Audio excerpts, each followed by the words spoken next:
It begins with the sound of drums. Not drums as you or I would know them, but the crashing of metal plates on skulls, the thunder of 1,000 boots over shattered ferrocrete, the laughing roar of a storm that walks and thinks and hungers. From orbit, it looks like a fungal stain. From the ground, it looks like the end of everything. There is no diplomacy, no warning, no transmission. Just a sound, a shape, a shadow that spreads across entire sectors, eating up systems like dry grain to fire. They do not march with formation. They do not build with order, but they come all the same. Their weapons jam, misfire, explode in their hands. It doesn't matter. They win anyway, not because they are clever, not because they are fast, but because they are inevitable. And when the Waaagh begins, it is not a single army. It is a phenomenon, a storm made flesh, rage given a tongue. To see it from the front is to lose faith in mathematics. To see it from the rear is to wonder if it was ever real. This is not a war. This is orc war, which means it never ends. And even when you think it's over, it's only because you can't hear the drums anymore. If you find yourself drawn into the chaos, the madness, the sheer scale of destruction that only the orcs can bring, then join us. Subscribe for more grimdark tales.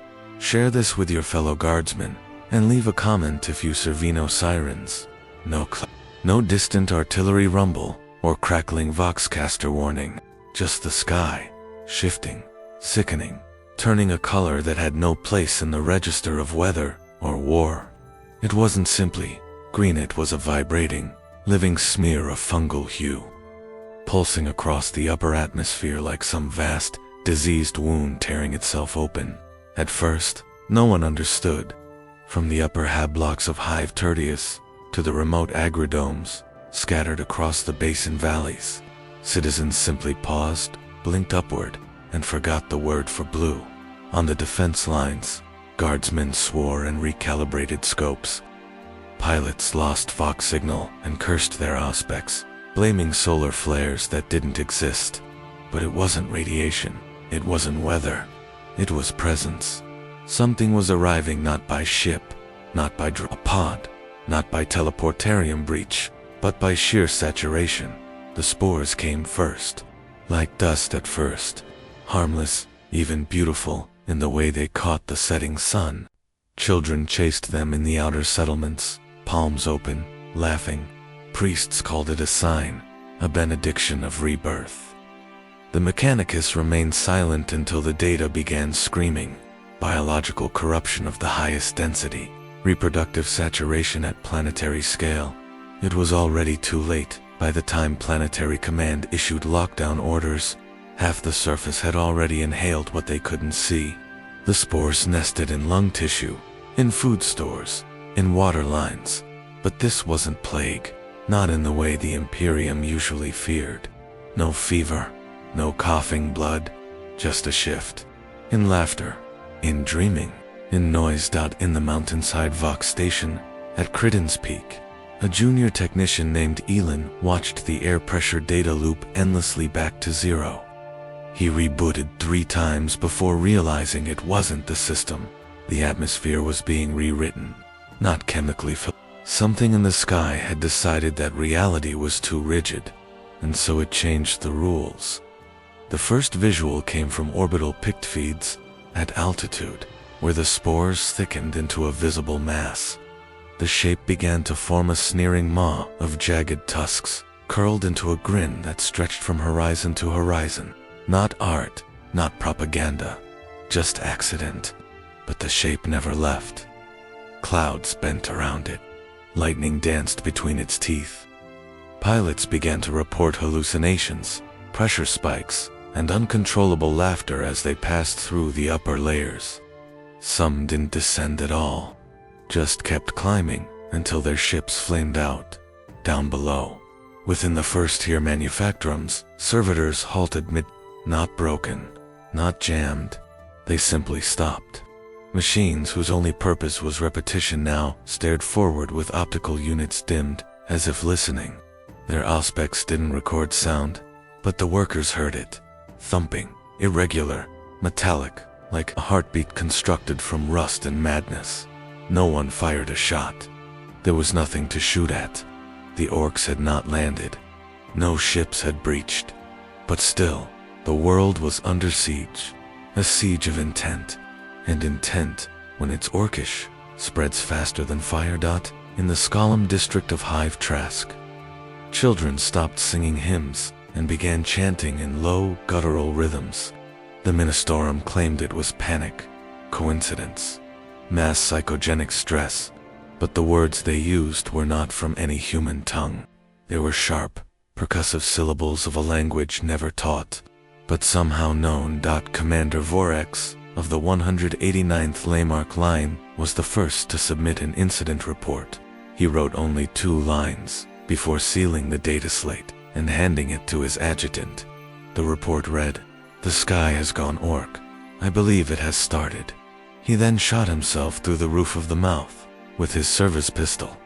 That's when they started hearing the drums, not from any clear direction, not from enemy lines, but from within, inside walls, under floor panels, through the teeth.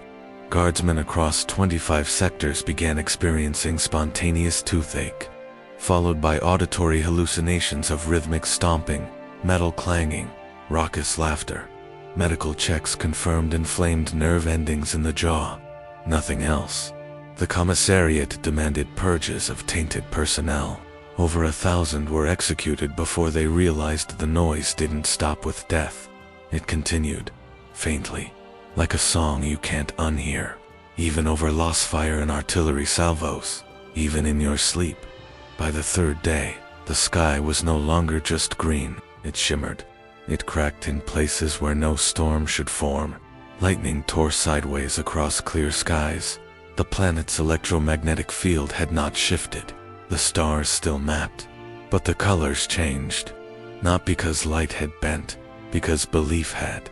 The orcs, it was understood too late, were not coming. They had already arrived. Their presence was not confined to ships or boots. Their presence was narrative, infectious. The Waaagh didn't need a landing craft, it needed belief.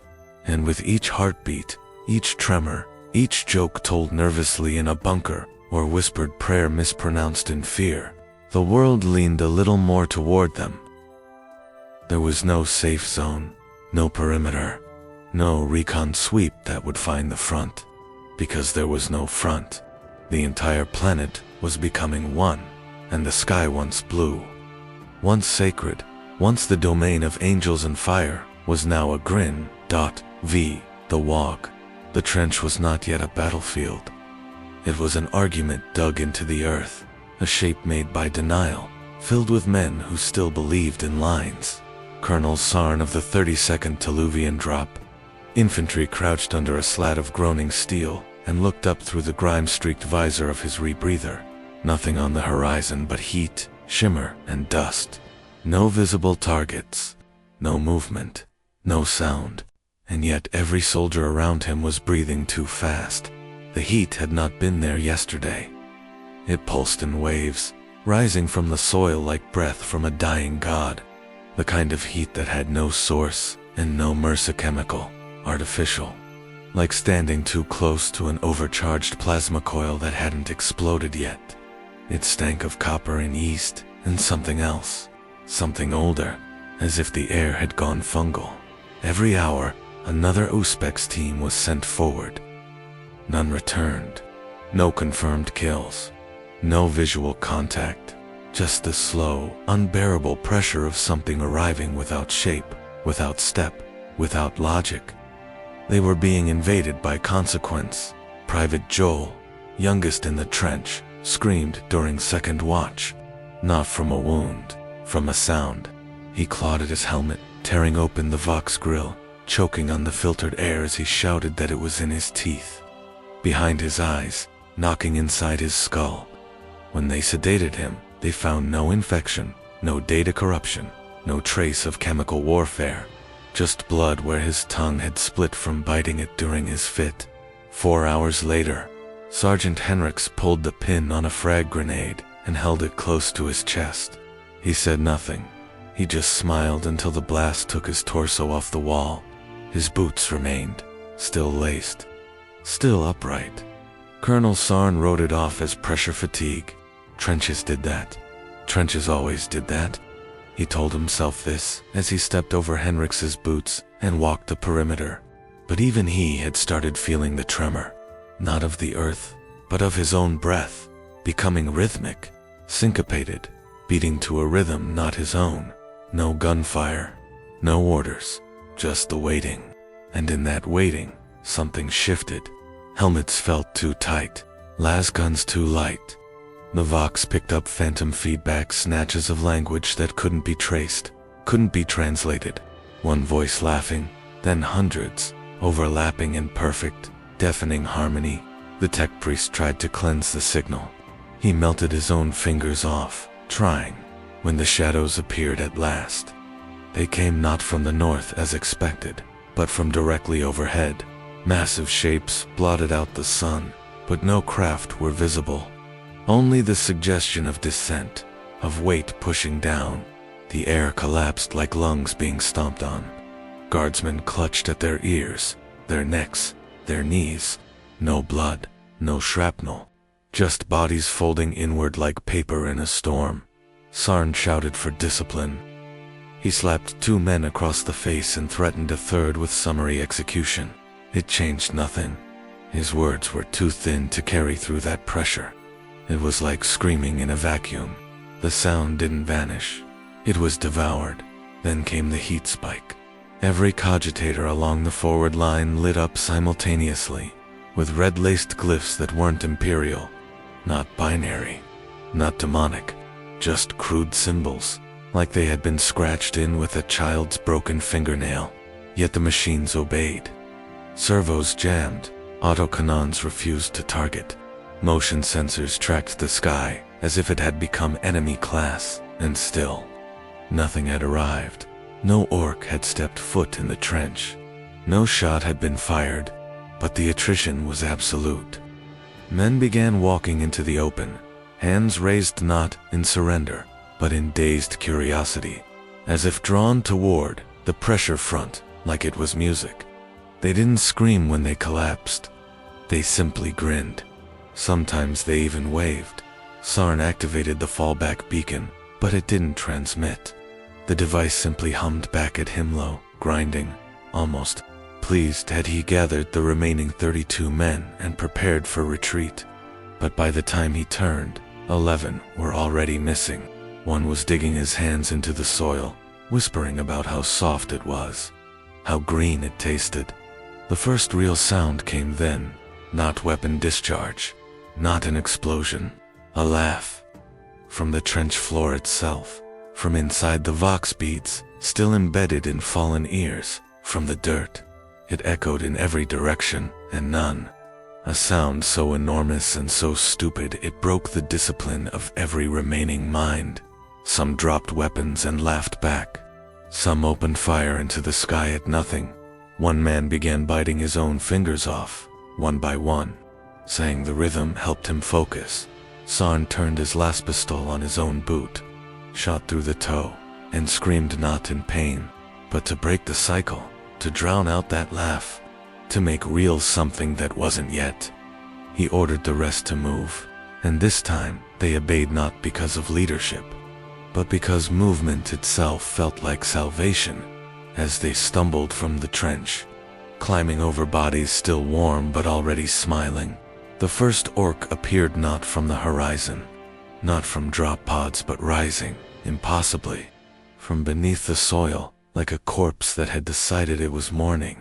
It wasn't huge, it wasn't armored, just bare skin, muscles like cables, yellow eyes wide and delighted, mouth already opened for the next warcry. It held no weapon. It didn't need to dot. Private Johu had survived the sedation. Husto twitched, took one look at it, dropped his rifle, and burst out laughing. It was the last sound, Sarn remembered clearly, before the real attack began. There is a kind of silence that belongs to machinery and absence, filled with potential. where engines sleep and power hums beneath steel plates like a dreaming giant. But that was not the silence the manufacturer had lost. This place hadn't known true stillness in centuries, yet now it buzzed, screamed, and shivered even when every cogitator read idle, even when no gears turned. The scream wasn't mechanical. It was memory. The building itself had begun to remember what walked toward it. Magos Tren watched the reinforced servolooms shudder against their own bolts, not from motion, but from anticipation. No system failure had been logged, no structural damage detected, and yet, overhead beams flexed as if some invisible mass passed through them, heavier than air, heavier than war. The Omnissiah had been asked for guidance. The Omnissiah had gone quiet. Beneath Tren's feet, the ferrocrete floor cracked, not from weight, but rhythm, a faint pulsing in the substructure, perfectly timed, like a heartbeat remembered by stone. The vibrations weren't constant. They accelerated, slowed, laughed. Whole walls shook in sync with no external impact. Steel did not respond to sound like this, but steel was responding anyway. The manufacturer's primary generator had been offline for 3 hours. Still, its intake vents howled, as if choking on wind. Its turbines spun slowly, without fuel, without command. When Tren tried to shut it down manually, the controls spat sparks in his face. He bled, oil mixed with blood, dripping onto the control panel. The generator spun faster. Servitors paced in loops. Not task-driven, not updated. Just movement. Back and forth, like pendulums built from skin and wire. One of them a loader once called 77B muttered to itself. Not dated, not by. It repeated a phrase, over and over. Waaagh is. Soon, the vox in its throat was fused shut. The sound came from deeper. Security. Picked feeds offered no clarity. Every corridor glitched, frames skipping, time itself stuttering in the footage. One hallway showed a worker running. Then it showed him still. Then it showed him laughing. Then it showed a wall covered in teeth. Not blood, not gore, just teeth neatly arranged, pointing inward. The next frame, empty corridor. The final frame, static. Endless, seething static that pulsed in time with the generator's hum. By mid-cycle, the manufacturer was producing weapons again. Not to quota, not to regulation, just producing. Autoloaders activated, with no task assigned. Fabricator arms moved erratically, slapping parts together that didn't match any sanctioned template. Plasma coils, half-formed, spat heat in directions they shouldn't. A meltogen emerged from the line with a painted grin on the side. No one admitted to it. The paint was under the casing, beneath the weld. At the far end of the facility, in Subvault Delta 9, the forge altar split open, not from pressure, from purpose. It peeled like fruit under invisible hands, revealing a deeper chamber that none remembered building. Inside, there were no designs, just piles of scrap. Rusted blades, bent rebar, bits of old all shaped into something that couldn't be named, only felt. Not quite weapon, not quite shrine, but every tech adept who saw it began to weep. That was when the vox chatter began again. It didn't come from command. It didn't come from orbit. It came from inside the walls. Words shouted in low Gothic, then high Gothic, then guttural grunts, not meant for human throats. Entire paragraphs of noise, overlapping, layering, until language broke down and only volume remained. A skittery cohort stationed for perimeter lockdown fired their galvanic rifles into the walls until they ran dry. Nothing changed. The walls bled oil, smelled of fungus, and kept shouting. Tech Priest Inal attempted to invoke the rites of purge through machine. He was halfway through the benediction when the floor opened beneath him. Not a trap door, not a mechanical failure.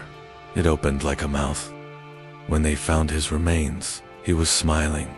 Every metal implant twisted to face the same direction, toward the central forge. That forge, previously cold, now burned without flame. It made no light. It made sound. Anvil crashes with no source. Sparks that danced without ignition. A rhythm pounded through the facility, into the spines of every worker, every servitor, every drone. The pounding grew stronger, faster. One adept tore off her own ears and screamed in binary, "It is tuning us." And still, the orcs had not come. Not one sighted, not one confirmed. But the manufactorum was preparing itself for them, not defensively. Worshipfully, an abandoned crawler began crawling again. No driver, no fuel. Its treads clanked in time with the forge beat. On its hull, someone had welded spikes into a face. Not human, not orc, just suggestion. The suggestion of laughter. The earth beneath the manufactorum bulged. Soil cracked tile. Roots broke concrete. Not roots of plants, but fungal veins, green-veined and twitching. Threading up through the sublevels as if the planet itself was growing toward war. Not in rebellion, in joy. Magot's Tren finally issued the command to evacuate. No one responded. Not because they didn't hear, but because they were dancing, moving, stomping, humming. Even the ones who wept did it in rhythm, and when he sealed himself in the Comms Tower. The last thing he saw from the high viewport was the manufactorum spires, reshaping, bending inward, curving like horns. Horns pointing skyward, toward whatever was coming. They called it many names, but none in Gothic. The Vox recordings of captured orc prisoners hissed with guttural reverence. Da Krumpen Prophet, Wattsmaker, Gazkrag Da Rebuilder, and finally, most consistently, Zanyak Godmech. No rank, no banner, just identity forged by rumor and rivets. His origins were as fragmented as the scrap he shaped. Some claimed he was born from a wrecked titan's heart. Others Thaith tore his way out of a collapsing moon, fully grown, already cackling. What was known, what could be known, came only in the moments before cities fell, and in those moments, the silhouette always matched. Towering, misshapen, glowing from within, Zanyak never led a traditional Waaagh. He did not crave numbers, he attracted them, like rust draws water, like rot draws flies. Mechs followed him, not for power or loot, but for clarity. Around him, function was truth. If a thing looked dangerous, it was. If it roared, it killed. If it clanked, it flew. And in the backwash of his wake, reality itself bent, trembling at the sheer belief that held his creations together. The first sighting came on Karthos Delta, a forge moon already bleeding under orc incursion. Satellite imagery captured something vast, rising from the impact crater of a downed rock, a mobile foundry built from titan ribs, imperial hab towers, and engines taken from 6 different STC templates. It crawled on a dozen misaligned legs, each one a different height, forcing the entire structure to lurch like a drunk beast pretending to prey. Smoke poured from vents shaped like open mouths. It didn't fire on targets. It spoke to them, emitting bursts of sonic pressure that shattered armor and bone alike. Psychers aboard the orbital defense platform screamed at the first transmission, not from warp distortion. There were no warp signatures. Not from demonic corruption. There was no taint, just a presence. A weight that cracked the minds of the soul-sensitive, not because it was evil, but because it believed in itself more than they believed in the universe. Inquisitor, Varlas submitted a level Theta Hereticum report. This machine is not possessed. It is not even truly alive. But it thinks, and worse, it enjoys. Zanyak appeared at its helm, not a bridge, not a cockpit, but a thrown-together balcony of steel plates, teeth, and sparking coils, where he stood screaming orders into a storm of his own making. His staff was a Lascanon welded to a chappa. His armor was a servo rig, constantly rearranging itself, parts shifting with no visible logic except that every change made him larger, louder, R-E-A-L-E-R. He did not bark traditional commands. He howled in rhythmic bellows, each sound more like percussion than speech. And with every shout, his war engine changed. Turrets unfolded, cannons opened, shields crackled into being, not pre-installed, not engineered, responding as if it wasn't a machine at all, but a choir that sang itself into existence every time he lifted his voice. No human weapon had this kind of conviction, not even the Baneblade, not even the Titan, because human weapons require plans, orcs only require belief. The siege lasted 40 minutes. The walls of Carthos Delta's primary bastion were raided for planetary bombardment. They fell without impact. They fell, according to Vox recordings, to laughter. The recordings looped. Audio text tried to scrub the feedback, isolate the frequencies, but the laughter wasn't in the signal. It was in the material. The walls themselves had begun to vibrate, as if remembering that orcs were stronger. And then they buckled. Inside, reports of hallucinations flooded in. Guardsmen saw impossible things, tanks with mouths, banners growing new glyphs mid-battle, weapons gaining extra barrels, as if in response to desire. But nothing matched what the psychers saw. Every sanctioned psycher who made contact with the war engine described the same vision. Not horror, not ruin, but worship. They saw Zanyak crucified on a spire of broken machines, not in agony, but in joy, his arms outstretched. Sparks pouring from his chest cavity, forming stars that wept bolts of sound. A universe made not of order or chaos, but of volume. In the vision, the stars were engines, the planets were drums, and the Emperor himself was deaf. They called for exterminatus. They were denied. The machine cult wanted it studied. The Ordo Xenos wanted it captured. The Ecclesiarchy wanted it declared an affront. No one could agree on what it was. A war boss? A mech? A god? All that was certain. Wherever Zagnok's engine moved, the world changed around it. Gravity thinned. Vox signals grew distorted into chants. Steel curled inward like muscle cramping.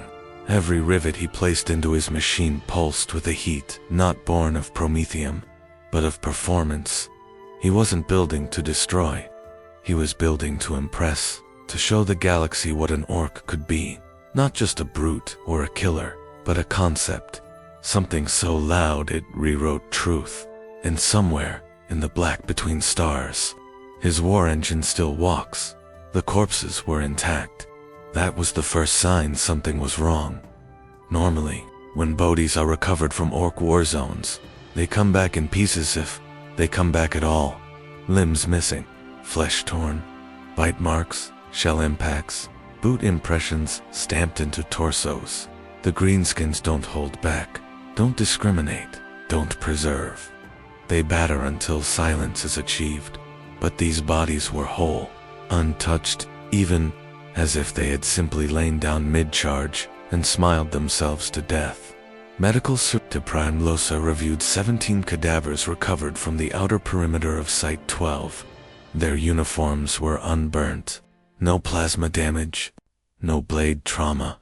Autopsies revealed burst capillaries in the brain. Massive serotonin spikes. Neural pathways lighting like celebratory flares before Every face was frozen in euphoric expression. Every jaw locked open in deathless laughter. Even stranger were the survivors. 34 soldiers were pulled from the rubble, near the orc camp's edge.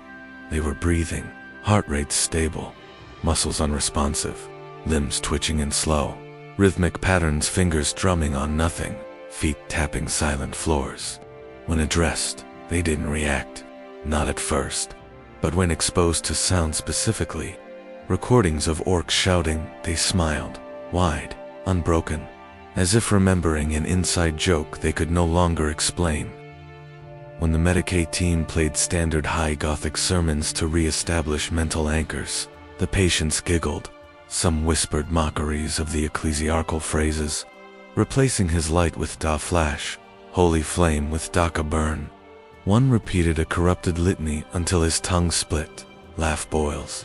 Laugh till sky breaks. No signs of chaos taint. No warp anomalies. Just joy. Pure, corrosive joy that hadn't been earned, hadn't been asked for, and refused to leave.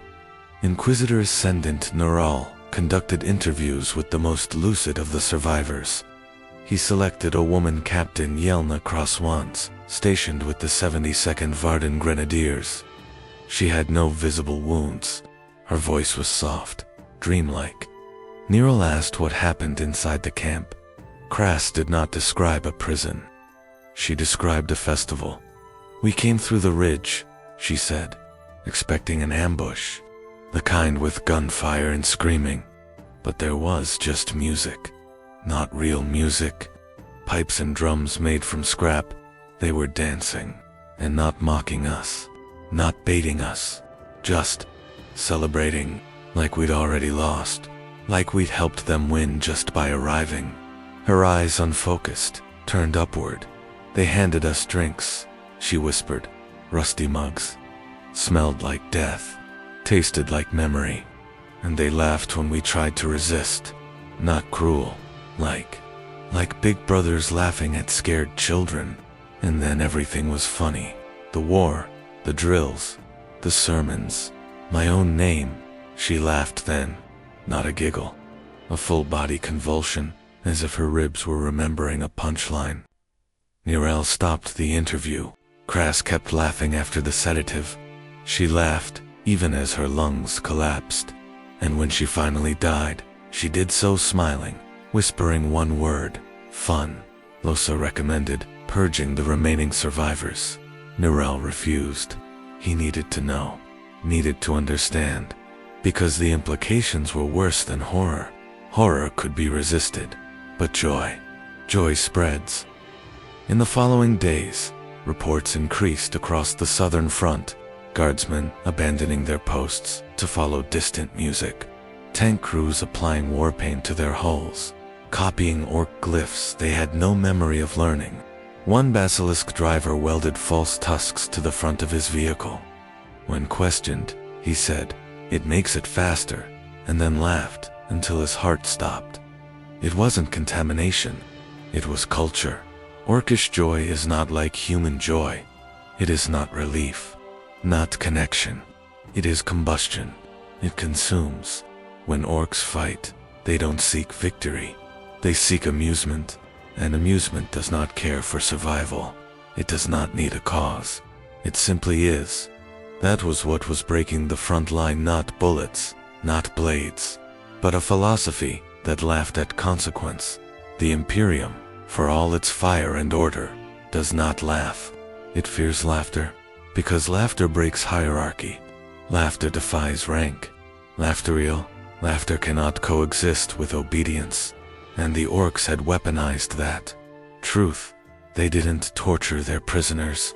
They infected them with rhythm that turned into language that turned into memory, until a soldier no longer remembered why they were afraid. Even the corpse disposal teams began reporting anomalies. Cremation units jammed when processing the laughing dead, not mechanically, emotionally. Workers described hesitating, as if the bodies didn't deserve fire, as if they were just asleep and dreaming of something better. A few began saving teeth, calling them lucky. One Tekakalite carved a smiling glyph into his own servo arm. He disappeared before the skittery could question him. A directive came from Segmentum Command. No more recovery, no more interviews. The laughing dead were to be classified as mimetic threats and incinerated without record. No more reports, but still, they came. More survivors pulled from the edges. More captives humming to themselves in patterns that matched orc engine cadence. And every now and then, they would speak. Just once, always the same phrase. We were wrong about fun. At first it looked like standard misfire, a hiccup in the plasma feed, a safety looped too tightly, a cogitator delay from low command latency. Standard battlefield noise, but it didn't stop. Not across one unit, not even one battalion. Entire armored columns slowed mid-charge, not from terrain or resistance, but from reluctant steel crawling through the mud like it no longer wanted to be steel. Lemon. Russ battle tanks hesitated to rotate turrets. Chimera transports refused to disembark squads. One basilisk tracked a confirmed orc target across open ground, lined up perfectly, calculated trajectory, and simply didn't fire. No jam, no trigger fault. It chose silence. Tech priests descended on the anomaly like vultures, expecting corrupted code or Xenos interference. But diagnostics returned clean. Blessed runes intact. Logic stacks sound. The machine spirits were untouched, at least formally. But something was wrong beneath the layer of scripture and wire. Not corrupted, not subverted. Uncertain. Magos, Drelix, master of artifice, oversaw a wide-scale rite of appeasement across the southern front. Hundreds of tanks lined up for benediction. Incense, chant, the full liturgical cycle. Engines were anointed. Vox systems recited binaric hymns in perfect loops. The ritual should have brought harmony. Instead, it brought stalling. One chimera began reversing mid. Another spun in circles.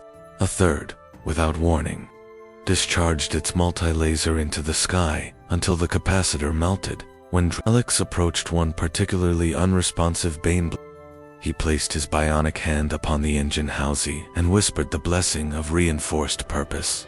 What came back was not static. It was a pulse. Not mechanical, rhythmic. 4 beats. Pause. For more. A primitive war rhythm. The Baneblade's targeting array turned to face him. Not hostile - curious. Dr. Elix did not return to the front. His final Vox transmission. They are beginning to doubt. That word spread, quickly. Doubt. Not among men. Among machines, servitors malfunctioned not by breaking, but by waiting. At key moments during battles, they froze not as a glitch, but as if expecting permission. Fire patterns slowed. Reload times expanded. One gun servitor turned its heavy bolter away from the enemy and held it still, as if ashamed. When questioned, it responded only with the phrase, "Too loud." They like loud. Plasma coils, historically unreliable but predictable, began to exhibit new behavior. They overcharged in silence. They discharged without heat. One coil fired in reverse. A second coil hummed a single note for 8 minutes, vibrating until it shattered its own casing. No orcs were nearby. Not physically, but OSPEC scans detected. WARP stable rhythmic fluctuations in the surrounding air. Echoes, footsteps, laughter, threaded in machine-code. In the Manufactura, fresh tanks rolled off the line with irregular bolt patterns. Plate seams painted with glyphs that no worker recalled applying. They were stripped, repainted, blessed again. Still, when activated, these tanks idled unless moved by force. One simply sank into the earth and refused to rise. Turret twitching like a dog refusing the leash. It was then the whispers began. The machine spirit is afraid. Not angry. Not vengeful. Afraid. Of something older than protocol. Older than code. Of something that believes more loudly than the tech priests pray. Because belief, in orcish hands, is not abstract. It is mechanic. A red-painted vehicle moves faster not because of aerodynamics, but because every orc who sees it knows it should. That belief radiates outward, warps logic, warps math, and now, human steel, imperial steels, beginning to feel the edges of that noise, because war should make sense. It should follow laws of mass, momentum, ignition, but the orcs are not engines of war. They are choirs of it. Singing machines into failure, laughing logic into vapor. In a final test, Segmentum Command authorized the use of a Warlord Titan Rex and Vigilat against an incoming greenskin horde. The Titan stood. It walked. Its steps crushed valley ridges. It raised its arm cannon, and then it stopped. No error, no failure. Its princeps reported visions, not from the omniscient, from below. A shape crawling up the steel spine of the god machine. Not demonic, not even alive, just smiling. Grinning teeth pressed into the metal of every corridor. Grinning glyphs in the coolant. Laughter in the reactor hum. The Titan didn't fall. It bowed. A knee hit the ground. One arm lowered. It became a shrine to indecision. 3 hours later, it exploded. There were no survivors, and the orcs never made contact. They simply turned around, as if their work was done. In the aftermath, entire divisions were ordered to be decommissioned. Machine spirits were to be re-sanctified, cogitators reformatted, or engines rebuilt from scratch. But nothing solved it, because the contagion wasn't in the steel. It was in the air, in the pattern, in the shared recognition of machines that something louder had entered the war. And now, when tanks refuse to fire, when bolters jam on the first pull, when servitors freeze mid-code, no one blames sabotage. They just lower their voices and listen, because somewhere nearby, the orcs are laughing. It happened during the 47th hour of the siege at Bastion Eryx. The guns had not stopped for 2 days. Solid shell, plasma burst, blastfire, in overlapping volleys. Orc artillery coming in crude arcs that somehow always hit something soft. Smoke choked the parapets. The walls were crumbling, not in great cinematic fractures, but in slow, aching erosion. The defenders had stopped shouting orders. They moved by muscle memory now, and the orcs kept coming, tireless, loud, predictable, until they didn't. It wasn't a fade. It wasn't a slow trailing off. It was absence. One breath. The battlefield screamed with madness. The next it didn't. The orcs froze. Mid-run, mid-swing, mid-laugh, thousands of them. Across the plains, perched on wrecks. Halfway through tearing out cabling from broken lemon rust hulls. Still, perfect. Not dead. Just listening. From the walls, it looked wrong in a way that defied physics. Things in motion don't just stop. Momentum resists, but these orcs arrested that motion with surgical finality, like they had rehearsed it, like they knew silence better than humans did. Captain Errol Varn of the 814th Dawnreach Infantry blinked once, checked his Auspex, then checked it again. No malfunction. Every contact still read hot. Every body still pulsed with crude biosignatures, but none moved. None even twitched. At first, the defenders dared hope it was a sign of collapse, a signal jam, a mistake. Orders were whispered, too afraid to echo. Advanced scouts crept into range, using the ruined structures for cover. Not one orc responded. A scout got within 20 meters of a knob with a claw big enough to gut a sentinel, and the beast didn't so much as blink. The scout, emboldened, took a step closer. Then he vomited and collapsed. No toxin, no wound. Medicaid teams found him shivering, eyes wide, teeth clattering. When he finally spoke, all he said was, "It was listening to me." Because the orc had been smiling. Not battle rage, not frenzy, attention, focused, unmoving. The smile wasn't wild, it was patient. The silence held 5 minutes, 10, and with each moment, it stretched tighter. The kind of quiet that doesn't come but chokes, where sound is not merely absent, but waiting. Voxcasters clicked open, searched for anything on any channel. Imperial orc, even the forbidden frequencies. Nothing, even the static seemed muted. Servitors on the walls began to hum, low and dissonant, their binary garbled into rhythmic pulses that didn't match any approved protocol. When disconnected from power, they kept humming. The psyker on hand-sanctioned grade Gamma 9 began weeping without warning. Not from pain, from certainty. She repeated one phrase, over and over, with increasing conviction. They are not dumb. They are not dumb. They are not dumb. She burst into flames 6 minutes later. No warp breach detected. The orcs didn't move. Across the warfront, analysts watched in horror as patterns emerged. The silence wasn't uniform, it rippled, like breath held in sequence. One sector fell quiet, then another, and always the stillness moved inward, toward the center of the orc host, toward something at the heart, something not seen, something meditating. That word was forbidden, but it whispered itself into every command tent. Anyway, meditating.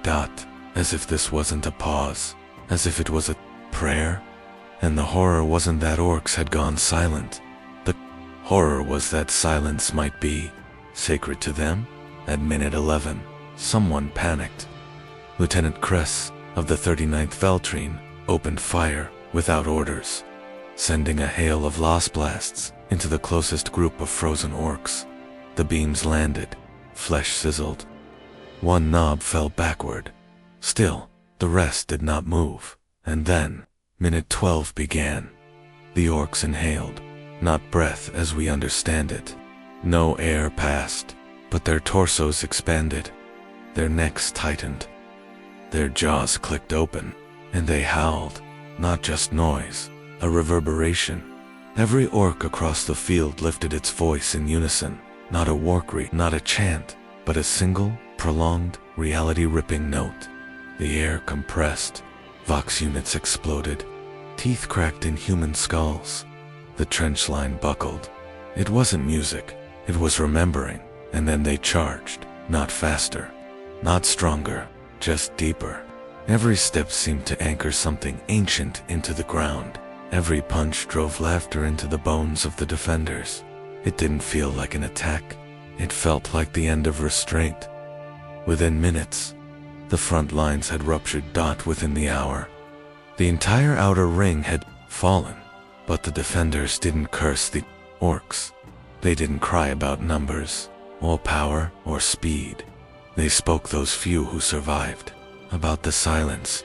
How wrong it had felt, how loud it had been, how, for 12 unbearable minutes, the orcs had not been monsters, but monks, and what could possibly come next, if they ever decided to fall quiet again. It began with a blurno, before the blur. By the time the Auspex picked them up, they were already gone. Red shapes howling past the ridgeline, kicking up thunderclaps of debris, too fast for standard tracking systems to register. At first, command assumed atmospheric distortion, phantom contacts, a miscalibrated sweep. Then the ground split under the 117th Armored Column, and something screamed past a truck, red plate, and engine noise. Moving at a velocity no combustion engine should have survived, 3 chimeras detonated from pressure alone. The survivors described it the same way, red shapes moving sideways through time. They didn't drive past. They appeared, already halfway through motion, like film skipped forward a few frames. The blasts weren't from guns. They were from their arrival. Orc vehicles are known for speed, crude as they are. They believe red makes them faster, and in the twisted alchemy of orcish logic, that belief makes it true. But this was different. This wasn't enhanced velocity. This was dislocation, movement that disregarded sequence. Not point A to point B, but point B first, then up, and then back to B, before the crater even finished forming. Magot's Anatrix of the Noctis Binary Watchers was the first to catch it. Deep orbital imaging caught a red smear on an abandoned causeway 2 weeks before the invasion began. No movement, no driver, just a truck, sitting under rusted scaffolding, already damaged, already idling. When compared with ground-level surveillance, the same vehicle reappeared 3 days after the supposed image. Same damage, same glyphs, same embedded orc tooth lodged into the wheel well. Anatrex ran chronological data stamps 5 times. The timestamps held. The truck had existed before the invasion and also after. It had waited for its own war. That wasn't the only case. Archived battlefield. Hololiths records captured by Imperial pick drones months before the campaign began to display. Red motion blur in unrelated footage. Training exercises. logistical convoys, civilian parades, always peripheral, always just outside primary framing, blurs, smears, the suggestion of velocity, pre-echoes. Inquisitorial analysts feared the worst, temporal corruption, a minor warp breach, maybe even minor demon influence. But the Mechanicus had a different theory, one whispered behind closed doors and never committed to. Data slate. The orcs weren't moving fast, they were moving wrong, because speed, to orcs, is not governed by mass or thrust. It's governed by the rule of cool. If it feels fast, it is fast. If red means speed, then red bends causality. The red ones don't just arrive early. They arrive funny, out of order, sideways through the script of war. A Basilisk crew reported firing upon an orc war buggy at 0400 hours. Clean impact. Detonation confirmed. 4 hours later, the same vehicle was sighted on a separate ridge intact, racing toward the flank. The gunner swore the same glyphs were painted on the hood. He recognized the dent. The windscreen had the same crack pattern. He wept when he realized it had already doubted, yet still hadn't. The question wasn't how fast the red ones were. The question was when they were .tank commanders. Began refusing to target red vehicles, claiming it doesn't matter. Bolter lines ignored them, they couldn't catch them anyway. Even orbital strikes couldn't lead them properly. A 5-second window meant nothing when the truck had already passed, before the targeting cogitator could blink. 1. Adeptus Astartes, Assault Captain, Brother Sergeant Varnon of the Crimson Pyre, recorded his final moments on a cracked helm. His last words weren't about honor or death. They're laughing ahead of us. They already won this part. Inquisitor Sorva submitted a restricted theory document suggesting that orcish speed had breached linear causality through collective conviction. That red paint, applied at scale, created not frictionless movement, but pre-movement, the act of having already moved before anyone noticed. He postulated that orc trucks may not travel faster at all. They merely exist in a future where they already have. The Ecclesiarchy declared the document heretical and burned it. But the images kept coming, picture cords, from 6 different war zones, none connected by warp corridor. None within the same subsector showed identical red vehicles. The same chassis, the same glyphs, the same driver, one tusk missing, one arm mechanical, grinning through a shattered gogglin. The same laugh at the moment of blur. Across time, across space. They had always been there, because orcs do not build for the future. They build from it. If enough of them believe something should have happened, the universe tries to catch up, and the red ones are already there, already circling the battle before it begins, already crashing through the memory of trenches not yet dug, and so commanders stopped trying to stop them. You don't shoot a shadow. You don't brace for thunder. You just acknowledge it. You hope it's going the other direction, because when the red ones pass through your lines, they don't aim, they edit. The first mistake was assuming orcs spoke at all, not in the conventional sense, not the way humans parse breath into meaning, syntax into structure. To hear an orc speak is to misunderstand what you're witnessing. The guttural phrases, the bellowed threats, the shouted names, they're not communication. They're residue. They're leftovers from what they actually said, which has already landed in the form of a punch, a stomp, a blast crater. Linguists embedded within the Ordo Xenos have long struggled with the orc dialect. It mutates, it fractures.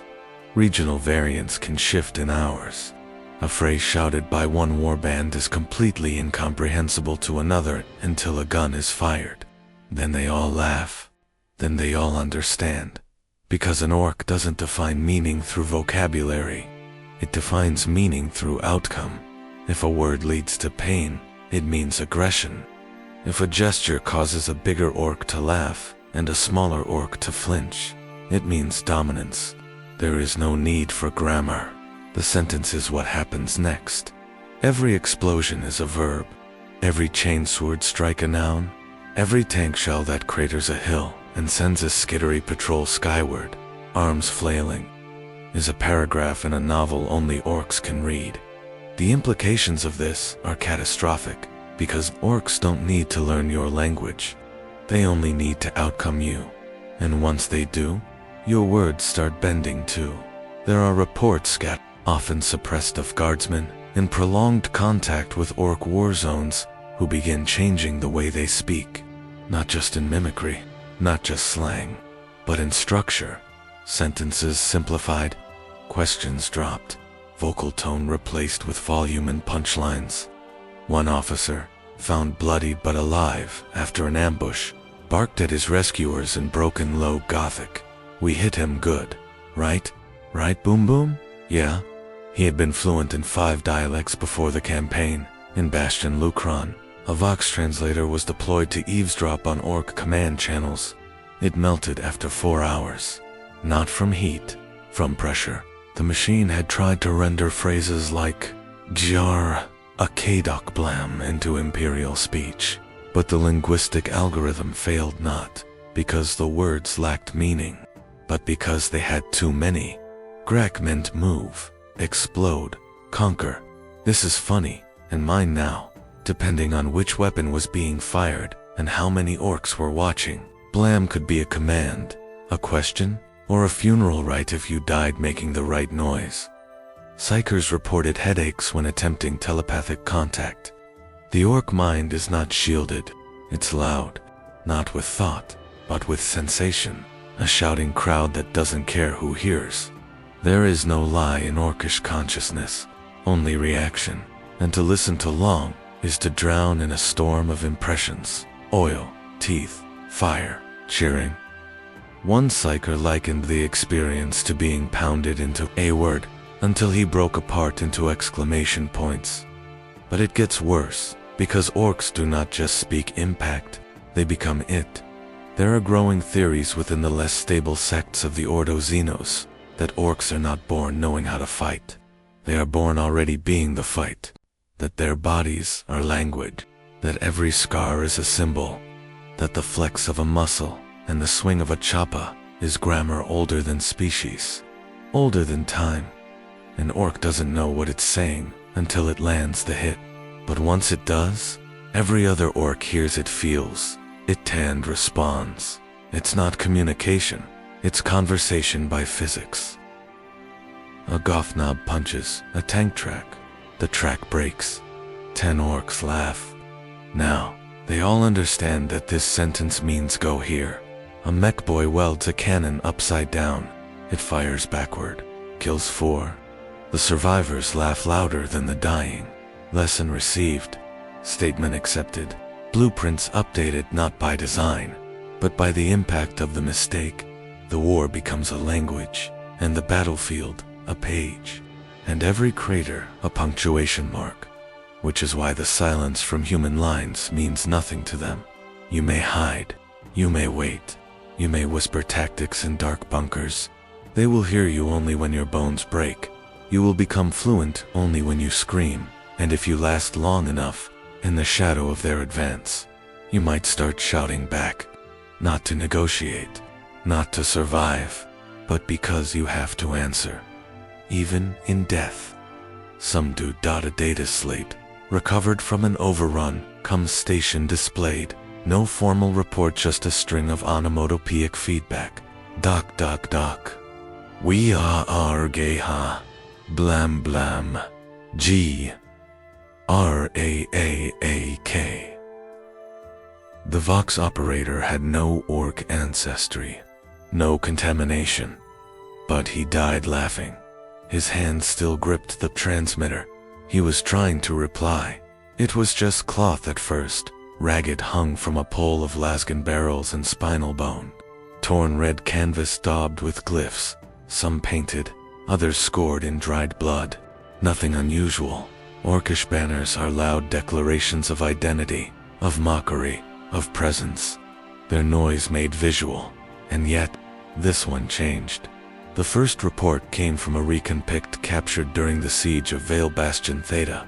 Mid-battle, caught in a frame of smoke and gunfire, the banner stood amidst a surge of charging orcs. It was already tall, then 3 meters, maybe more, lashed into the frame of a looted sentinel. The next pict, taken 12 minutes later, showed it again towering now above the battlefield, casting shadow that didn't align with the sun. It hadn't been moved. It had grown. Skittery unit, CA9 Sigma, attached to Explorator Magos Thalion, received a direct directive: retrieve the artifact. Their logic stacks accepted the command without hesitation. Symbolic analysis was secondary to recovery. No one yet considered that the banner might not be an object, but an event. They dropped into the ruins during Lospus fog, their gait unwavering, galvanic rifles trained forward, servo claws flexing with prey-wretched precision. They found the banner in the ruins of a hab spire, planted in the chest cavity of a warlord titan's corpse. It had pierced the adamantium plating, like it had always belonged there. The glyphs shimmered in unnatural wind. There was no breeze. Still, the banner rippled, swaying as if laughing. It was larger now, 4 meters than 5. Skittery drones attempted to image it, but resolution failed. Edges blurred, glyphs distorted between frames. No way I could confirm if the banner remained stationary or simply existed in multiple sizes, depending on who observed it. One tech adept theorized a refractive field, another proposed latent warp resonance. The final one simply said, "It wants to be bigger." CA29 Sigma approached. Proximity triggered internal faults, not in equipment. In logic, subroutines designed to reject paradox began misfiring. One skittery halted mid-step and declared, "Banner is command," before detonating. The remaining members advanced regardless. Directive held.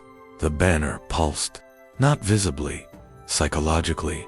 The skittery, devoid of fear, nonetheless began broadcasting low-level distress tones, usually reserved for memory corruption. Data thoughts stuttered. Their internal logs stammered. Time inside, the presence of the banner slowed. Frame analysis showed minor delays between footfalls, delays not caused by environment or physical impedance, but by hesitation in narrative, because the closer they got, the less real anything else felt. The banner filled the horizon. 5 meters became 10, then 20, but the pole hadn't changed. The fabric hadn't stretched. Still, it towered, cast light, spoke soundlessly into optic sensors. In its shadow, each skittery unit began to see something different. One saw the emblem of the Omnissiah defiled and rewritten, cogs replaced with screaming mouths, skulls grinning wider than death. Another saw the sigil of their forge world, bent into a loop, recursive, eating itself. A third saw nothing, then tore its own eyes out, screaming it's behind the glyphs. None retreated until the banner began to feed. It didn't move, didn't lash out, but where they stepped, the ground twisted. Steel crumbled to rust in seconds. Auspex readings shrieked warnings of entropy acceleration. Cables turned to worms. Bolts pulsed like hearts. The very material of the ruins began to agree with the banner, started reshaping to make space for it. As if the world had realized this was its new purpose: to carry it, to lift it, to grow it. That's when Magos Thalion overrode the mission. He had watched from orbit, silent, until the last moment. He ordered a full weapon discharge, plasma scour, low saturation, and finally, gravitic collapse. The skittery were erased. The ruins folded in on themselves. Nothing remained, except the banner, still standing larger, now visible from low orbit. The final image, captured milliseconds before the observatory cogitator melted, showed the banner brushing against the clouds, or perhaps becoming them. The glyphs now moved, not flapping, rearranging, telling stories. Scenes of battle not yet fought, names of orcs not yet born. In the aftermath, a schism formed within the Mechanicus clergy. One sect believed the banner was a naturally forming warp, echo-orcish belief, colliding with probability, resulting in a symbolic singularity. Another believed it to be an unholy convergence of mimetic warfare language given shape, then fed until it achieved mass. A third theory, locked in red-level security vaults, proposed that the banner was prayer, the orcish version. Not words, not thought, but volume and violence shaped into worship. If this is true, then the banner is not a relic. It is a god-deen waiting, a throne constructed of myth, waiting for enough blood to grow limbs and start walking. Because the orcs don't worship the way humans do. They don't build temples, they build moods. And when they raise a banner, it's not to impetus, to warn the sky that they've begun believing something dangerous, something real. And once enough, orcs believe that a banner can eat the world. The only question left is, how long until it's full? They found the first one in a crater filled with cooling blood. Not dead, not screaming, just open. The guardsman's chest had been split stem to stern. RIBs cracked outward like flower petals, organs rearranged and tagged with bits of twisted tin. His lungs were still inflating, slow and wet. His heartbeat in a different rhythm of sync, but functional. He should have died a dozen times over, and yet he blinked, looked at the Medicae with glassy eyes, whispered, "He said I wasn't done yet." At first, Command assumed it was torture, orc cruelty, a sadistic message, but the incisions were clean, precision cuts, tissue cauterized, no sign of infection. The bones had been pinned with something like rivets, crude but stable. Some of the tech priests whispered that the work was better than Imperial Medicae in the outer regiments. No one dared say it officially. Then came the second one, a scout, missing both legs, but walking on crude stilt limbs bolted directly into femur stubs, with cabling fed directly into his spinal column. He marched in circles, humming to himself, hands twitching. When restrained, he screamed, not in fear, but in fury. I was learning to stomp. He was gonna teach me the jump next. The name passed between voxnets and hushed tents. No rank, no warband, no banner, just a title, Doc. He had no known kill count, no siege engines, no confirmed war gear, and yet his presence caused more desertion than shelling. Because orcs aren't supposed to think that way. They bash, they rip, they roar. But this one watched, measured, picked up fallen guardsmen the way a child lifts broken toys gently, thoughtfully, then pulled them apart to see why they screamed. Reports began to trickle in. Stories of soldiers plucked from the field, not to be devoured or shattered, but examined, carried off into half-collapsed bunkers, turned into makeshift theaters, where lights flickered and scrap hands clicked into alignment. The doc never used restraints. His patients didn't flee. Some followed him back. The survivors all said the same thing. He wanted to know how we worked. At first, the Inquisition prepared a kill order. Then they delayed it, because something was happening to the survivors of his procedures. They lived. Their wounds sealed faster. Pain faded. One soldier had half his skull replaced with what appeared to be the shell of an old frag grenade. He no longer needed sleep. Another walked with 5 spines, somehow functioning, though none were his original. But they all shared something else. Laughter, not loud, not manic, just a constant chuckle, as if they'd heard the punchline of a joke no one else understood. When interrogated under threat of execution, one survivor finally spoke. He wasn't trying to hurt me. He was trying to fix me. Said I was put together wrong. Said he could hear my blood getting tired. Magos Adept Curlis requested examination of the patients. His team disappeared within 22 minutes. Their vox feeds went dark. 3 days later, Curlis was found crawling through the no man's land with a chest made of engine plating. He had no eyes, just twin lumen bulbs, blinking erratically. He smiled with someone else's teeth and asked the guards, "Am I better now?" But Worse than the survivors were, the imitators' guardsmen started experimenting on themselves. At first, simple enhancements: strap a chain blade here, solder a metal plate there, then deeper, removing their own bones, inserting teeth where none belonged, speaking in broken low Gothic, as if their tongues were remembering another mouth's shape. One priest caught a junior officer in the chapel, trying to cut his own face into a grin wider than nature allowed. He kept muttering, "Need TA. Make more room for laughs." The orc doc had not spread a virus. He had spread an idea, and the idea was this: what if humans could be upgraded? Not by gene seed, not by machine code, not by sanctioned implants, but by scrap. What if the body was just another bit of war gear? What if you could tinker with the soul? They say the doc operates in silence. No roar, no chant, just a low clinking of tools and the occasional muttered, They say he takes notes. On meat, on screams, on hope. They say, when he looks at you, it's not as an enemy, but as a project. And maybe, just maybe, that's worse. Because there is horror in violence, but there is something deeper, something colder in care, especially when it comes from something that was never meant to give it. The disappearance was not heralded by a flare or a quake. There was no impact event, no gravitational surge, no warp signature. One moment, the moon of Vela, the third, hung in the night sky, its black basalt surface veined with mining scars visible even to the naked eye. The next moment, it was gone, not broken, not eclipsed, gone. The orbital paths of the planet's tides stuttered.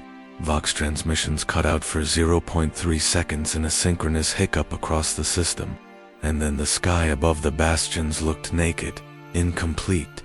Even the stars seemed farther away. At first, Magos Lector Heverin of the Valen Forge Choir tried to rationalize. The moon's mass had been catalogued down to the last milligram. Its orbital telemetry was pristine. The Adeptus Mechanicus had monitored its mining operations for centuries. A celestial body does not simply cease. Heverin's first reports to Segmentum Command cited cloaking fields, gravitational redirection, a possible Necron displacement weapon. His voice remained steady on the Vox.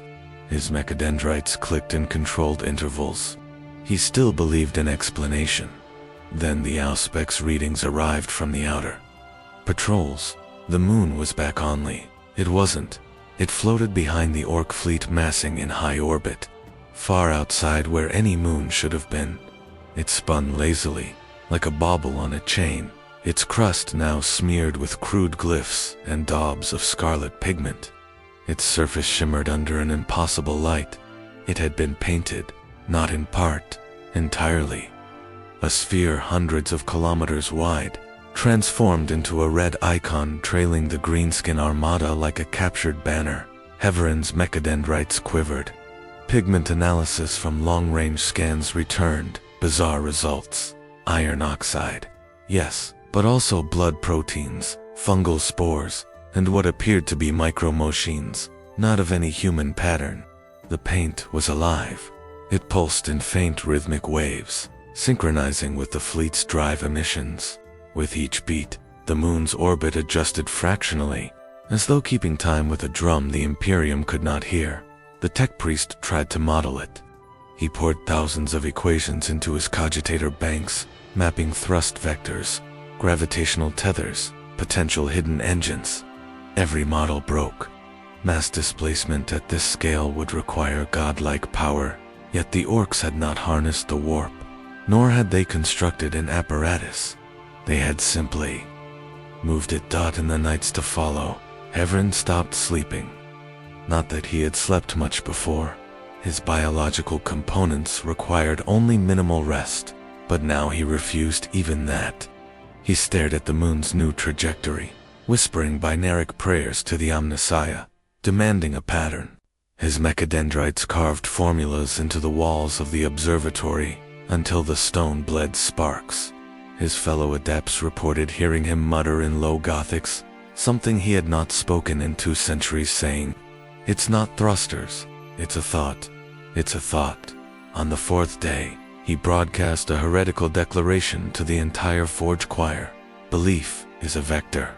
He was dragged from the console and restrained, but not before he began tearing cables from his own skull, screaming that the orcs had retaught the sky how to orbit, even in restraint.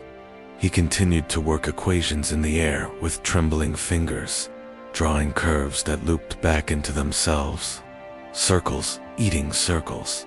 When asked, under sanctioned interrogation, how the orcs had moved the moon, Heverin offered no technology, no schematic, only a hypothesis. The moon had not been moved. The galaxy had agreed to a new truth. Enough orcs had looked up, pointed, and said it was theirs. Enough orcs had wanted it read. Enough orcs had believed it belonged behind them. And so it was. The interrogator laughed, called it madness, but then new data arrived. On Auspex, the moon's mass signature fluctuated between readings, sometimes heavier than before, sometimes lighter, sometimes a void. Its albedo shifted. Its crust's heat signature oscillated to match the firing pattern of the orc fleet's guns.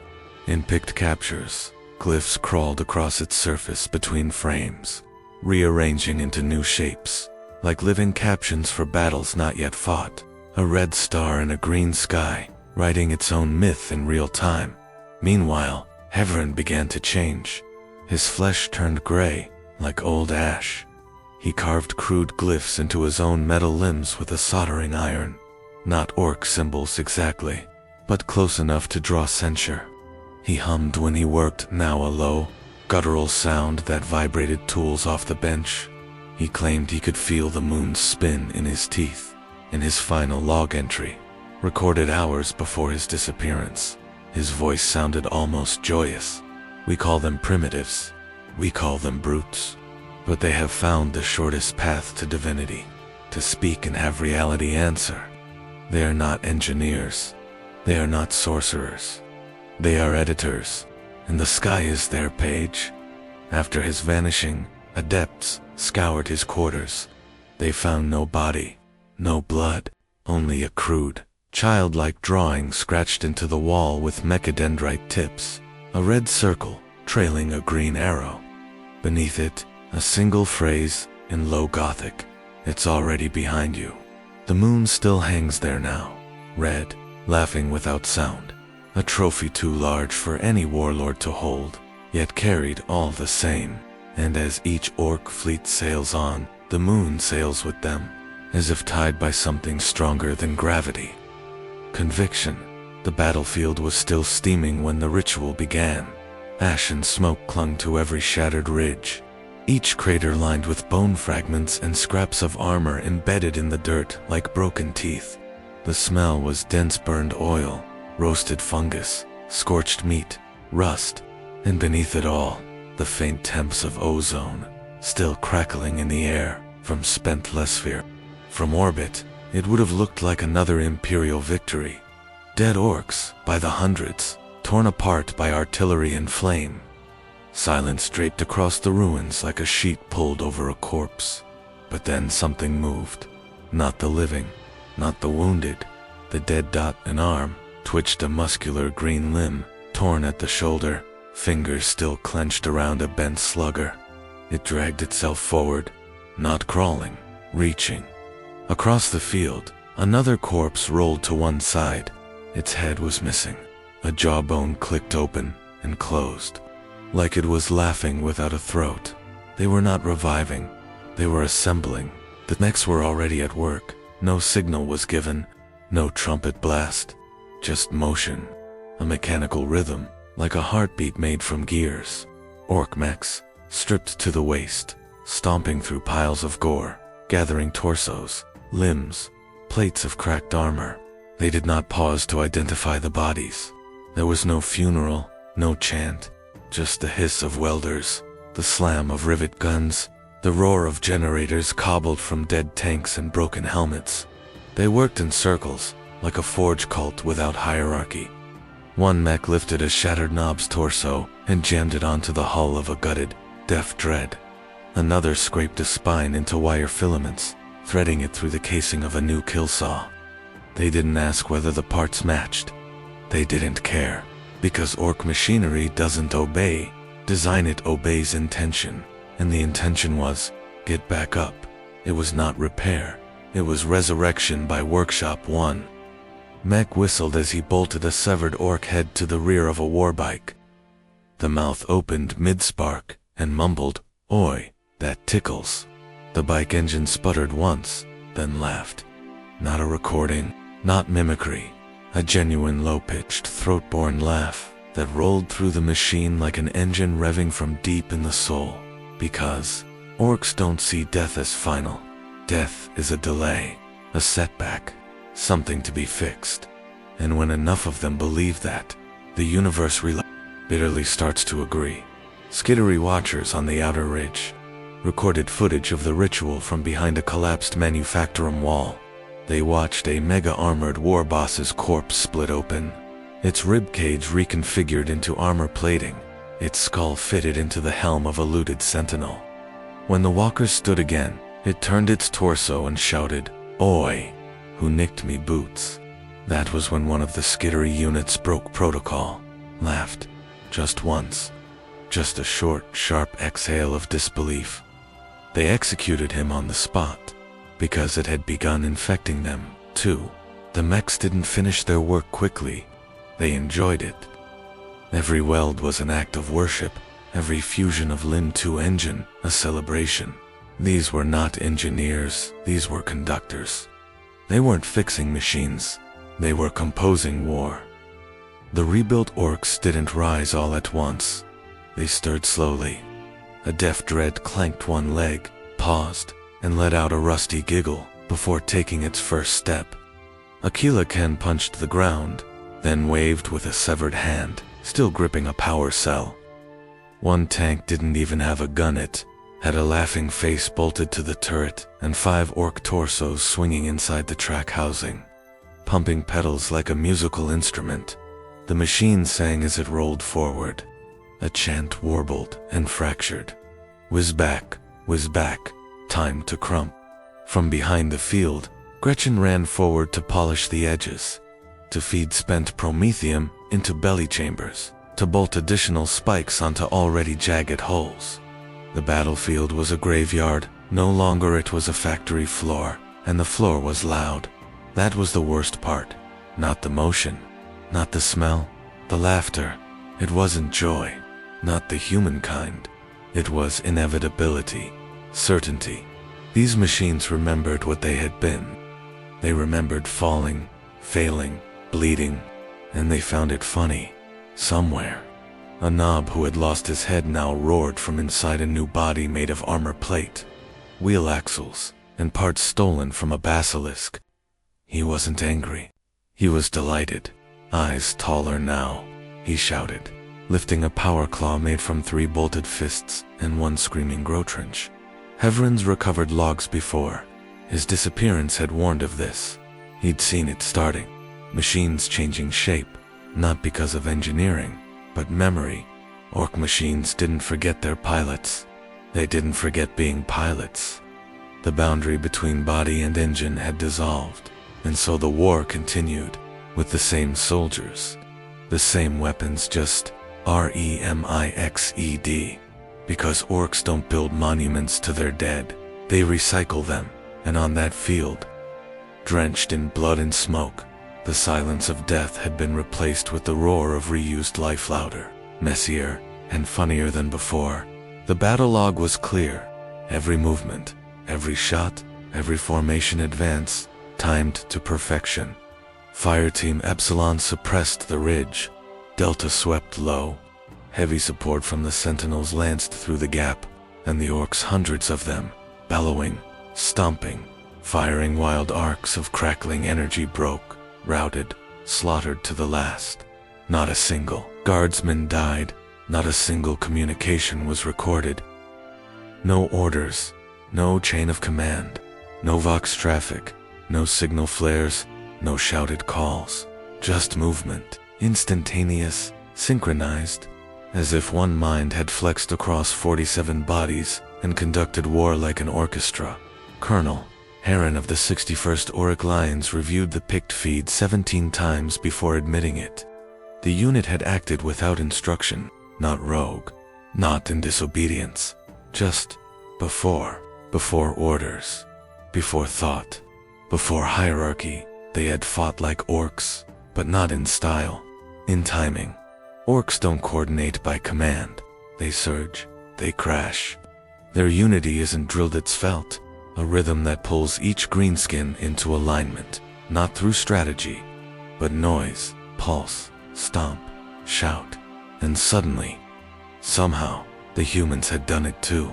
The unit, upon debriefing, had no explanation, no memory of taking initiative. Sergeant Kell said he saw the flank open and moved before he realized his boots had left the trench. Others confirmed the same sensation. Not choice, not command, but beat, a pressure behind the eyes. Not sound, but expectation. Corporal Yuan described it as a thump in the chest, not fear, not adrenaline, just a single, clear signal. Go now. It wasn't a whisper. It wasn't psychic. They all agreed it wasn't foreign. It was familiar. That was the first red flag. Scribe Adjutant Vera, tasked with transcription, began to chart their testimonies against Battlefield Uzbek's logs. She noticed it immediately. Every maneuver had aligned with the rhythm of orc fire. Not tactically, musically. The bursts of slug of fire, the chug of looted cannon, the thump of orc boots had all hit in a cycle. And between those beats, the guardsmen had moved, not reacting, accompanying as if they had joined in. Some theorized latent, psychic influence, residual warp debris from the prior campaigns. But the psyker attached to the company had died 3 weeks earlier in unrelated combat. His soul scream had been clean, no demon trace, no psychic taint, just fire and silence. Still, when asked about the orc chanting, the guardsmen flinched. None remembered it during the battle, but all of them, when questioned afterward, could hum it. Not the melody, the rhythm. The same 4-beat stomp, the same rising fifth, slamming on the down, a war beat, primal and clumsy, too dumb to dissect, too loud to forget. Colonel Heron initiated isolation protocol. The entire unit was confined. No external contact, no exposure to non-combatants, but it was already too late. Other units began humming, first in showers, then in barracks, then between drills. At first, they mocked it, called it a joke, orc step, someone said, laughed. But then fire patterns started changing. Volley fire shifted into staccato bursts, matching the rhythm. One squad painted their boots red. For luck, they claimed.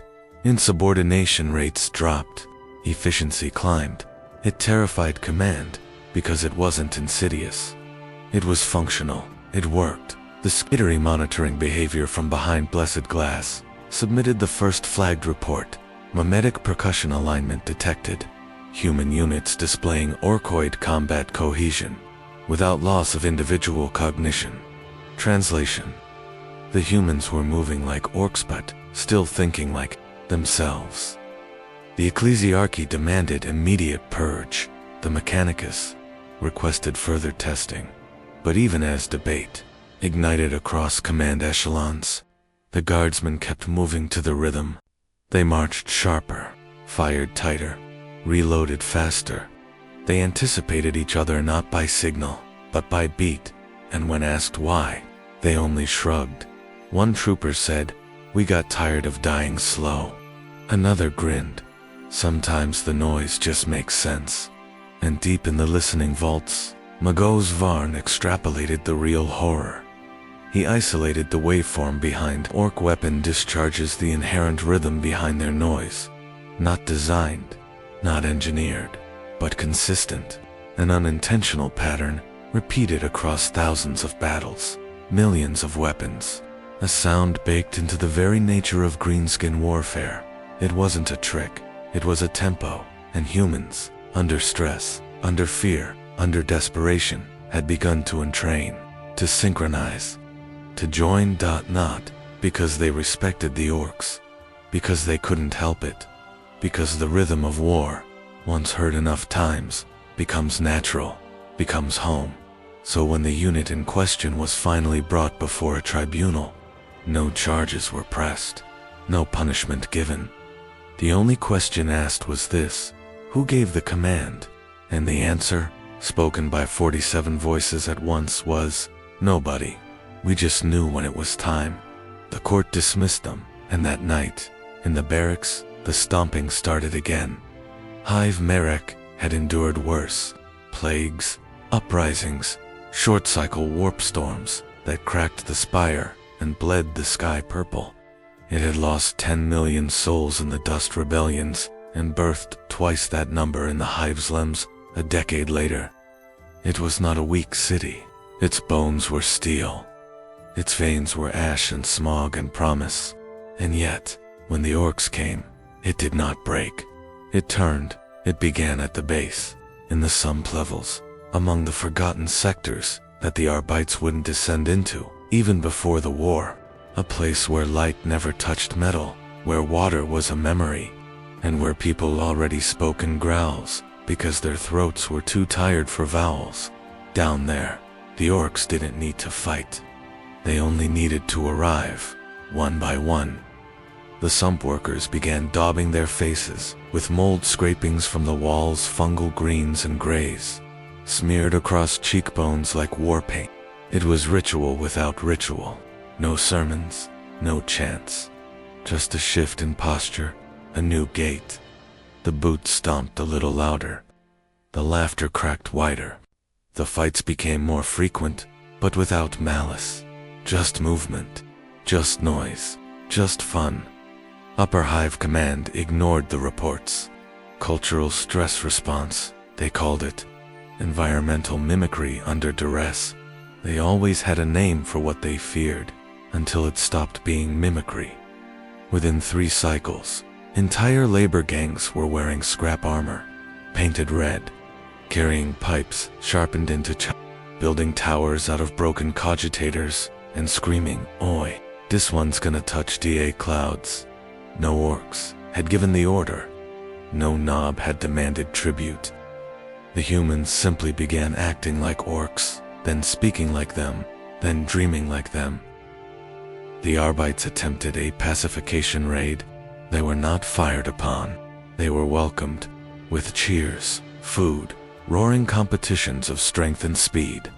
One officer was carried aloft and declared Dabasi of Dabash Cops. He laughed until his ribs cracked. He never left. By the 5th day, green paint was being mixed industrially, not from chemicals, but from fungus pulled from the walls, refined with oil, blessed with spit and flame and noise. The streets were layered with banners bearing glyphs no one had taught them. Gangs named themselves DA Spanna Boys, DA Crackers, and DA Proper Tinkers. They held contests to see who could scream longest without breathing. Then they started building, not with blueprints, not with plans, with conviction. Whole manufactura were gutted and rebuilt into stomping towers. Crude cranes ripped chimneys from the skyline and re-welded them sideways into makeshift artillery. Rail lines were pulled apart and turned into ramshackle trucks, all painted red, none with steering wheels. They didn't need to steer, they just needed to move. The tech priests in charge of Hive infrastructure activated emergency denial protocols, shut down codes, access lock. Nothing worked. The cogitators refused to obey. Some burned out. Others displayed glyphs in crude green ink, laughing skulls, and misspelled threats. The machine spirits had not been corrupted. They had been convinced. The turning point came when the Spire Choira sanctified, choir of 100 purity-bonded nobles, was found stomping in the lower levels, chanting in orcish cadence, wearing improvised helmets made from servitor plating. One of them had filed his own teeth into tusks when interrogated. He grinned and said, "All Dahumi's round air was already halfway dear. We just gave up pretending. The ecclesiarchy fled the city, not from violence, from Their words echoed in empty cathedrals. Their sermons were drowned out by drumbeats made from oil drums and last-pack casings. The masses no longer feared damnation. They welcomed it if damnation meant stomping, chopping, and laughing while the planet burned. A drop regiment arrived from orbit. 6,000 fresh troops, reinforced by armor and air support. They made landfall near the central hive. Only one broadcast came back. They're not defending. They're celebrating. The feed cut. When Auspex finally located the LZ, it showed a warband of painted humans dancing atop a destroyed Valkyrie, chanting with half-melted Vox grills, surrounded by statues of unknown material, all painted green, all grinning. The statues were former officers. By now, the top spire of Hive Merrick was unrecognizable. Where once it bore the gleaming Aquila, it now bore a crude glyph of a boot crushing a planet. And the boot had a face, and the face was laughing. What no one could explain, what no one would write down, but everyone felt was that the orcs had never taken the city. They hadn't needed to. The humans had simply decided to stop being human. No chaos ritual. No xenos virus. No psychic wave. Just noise. Just rhythm. Just a culture so loud, so simple, so funny, that an entire hive turned green, not because they were forced, but because they wanted to join the joke. And once the laughter started, there was no one left to tell them to stop. They'd come to chart a retreat. The Fortune's Bastard, a mid-size rogue trader vessel with reinforced Geller shielding and a temperamental navigator, held orbit over the charred remains of Gytros 4, looking for a gap in the madness. The orcs had taken the surface, no debate there. Vox traffic had gone silent days ago. Cities no longer returned pings. The last picked feed from the surface showed a tank climbing a hive wall sideways, while a crowd of something maybe human, maybe not. Above it all, painted glyphs glowed in unnatural pigment, reflecting starlight that hadn't moved. Captain Vornjast, grizzled even by rogue trader standards, didn't scare easy. He'd traded with Eldar corsairs, bribed Necron cryptex, even danced on the edge of Tyranid space, long enough to forget the color of sleep. But he didn't like what the stars were doing now. Not how they looked, how they twitched. At first it was the expected interference, local Auspex drift, residual ash cloud distortions, standard warp bleed, navigational delay. Minor, inconvenient. But then Polaris X7 Theta, a fixed anchor in the nave chart for 2,000 years, blinked. Not faded, not occluded, blinking off, then on again, like an eye. Jas called in Anarave, the ship's navigator, who arrived barefaced, already grim. She didn't need to say it. The third eye in her forehead pulsed, bleeding slightly. It only did that when the warp itself got funny. The Astronomicans flickering, she said. JAST, grunted. Storms? No, she didn't elaborate. She didn't need to. Moments later, the engines hiccuped, not failed, laughed. A short burst of back pressure that vented through the ducts in a perfect rhythm, 3 thumps and a screech. The sound techs played it back and found the cadence matched a chant picked up from the surface days earlier, orcish in origin, meaningless on the surface, but built on repetition and emphasis. The crew started humming it. Unconsciously, the stars blinked again. Just ordered a hard burn to high orbit. Thrusters spun up. The ship moved but not forward. It drifted sideways. Not laterally, narratively.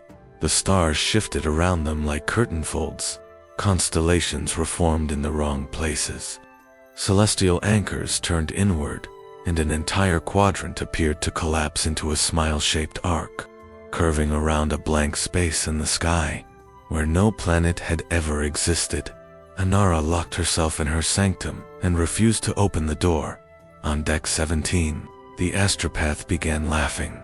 Just once, Just a dry chuckle before his head twisted in the wrong direction and his body erupted into static.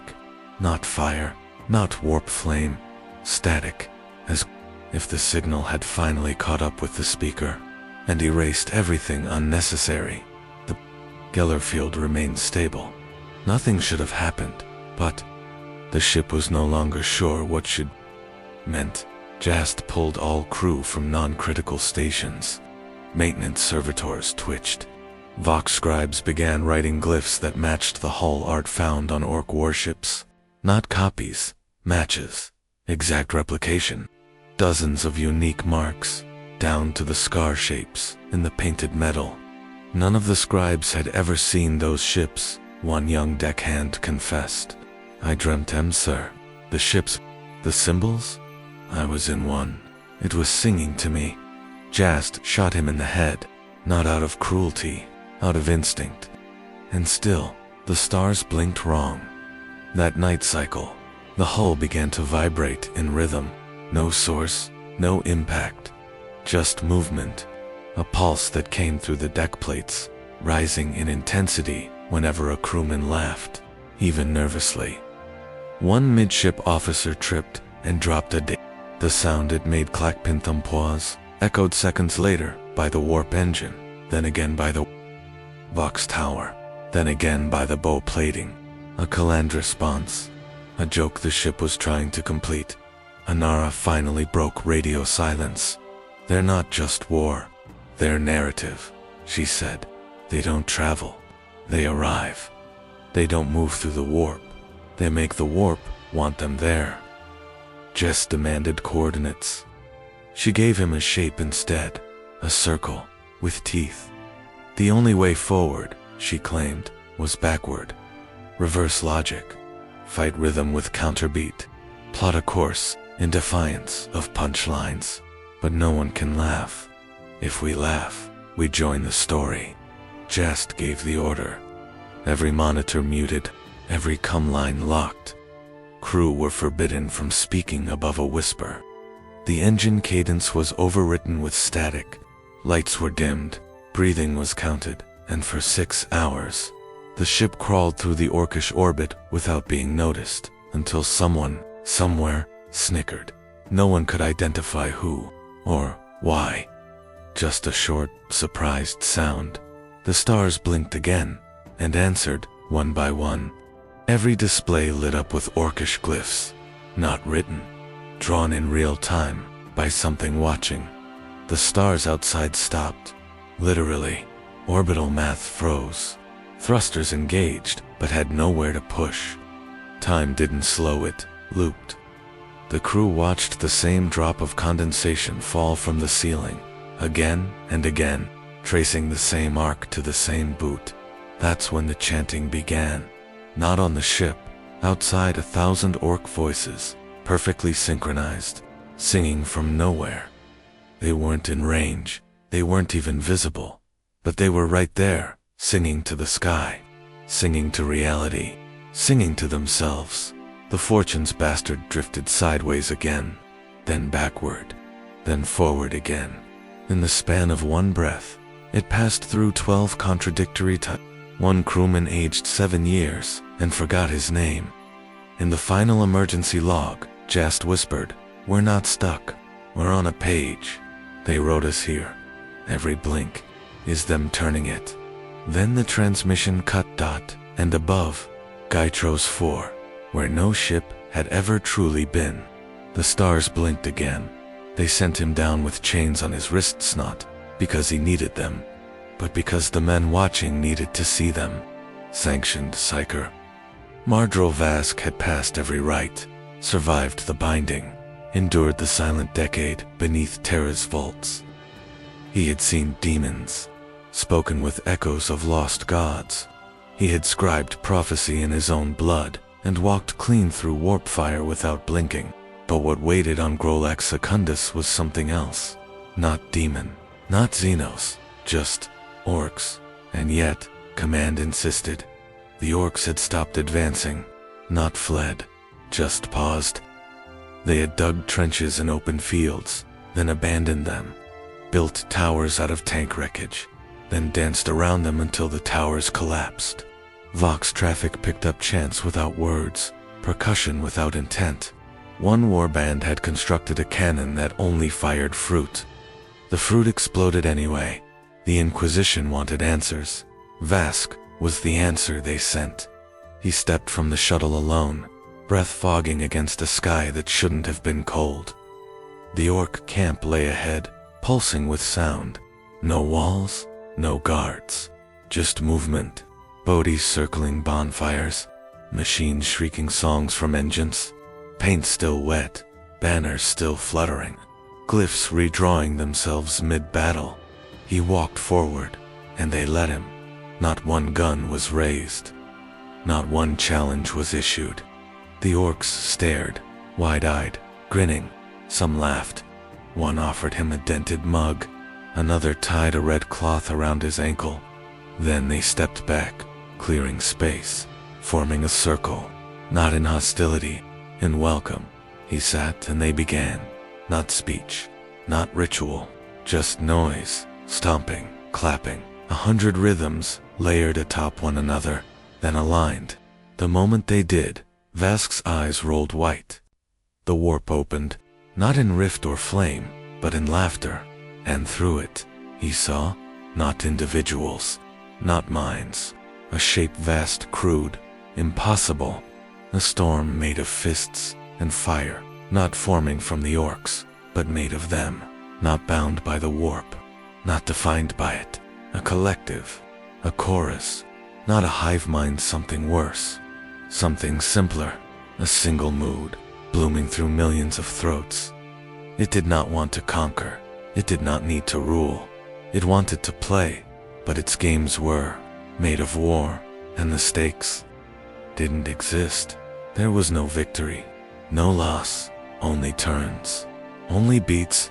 The dead were not martyrs, they were punchlines. Everything burned, because everything was fuel for the next gag, the next brawl, the next bigger boom. He saw orcs die and cheer their own dismemberment. He saw tanks built from memories, guns sculpted from sounds, realities forged not from effort, but from joy so absolute it warped time to keep it going. They weren't at war, they were amused, and in their joy, they wrote new rules, ships faster than light, bullets that bounce until they matter, armor that stops working the moment someone calls it proper. It wasn't logic, it was comedy physics, and it worked because every orc believed in Slav.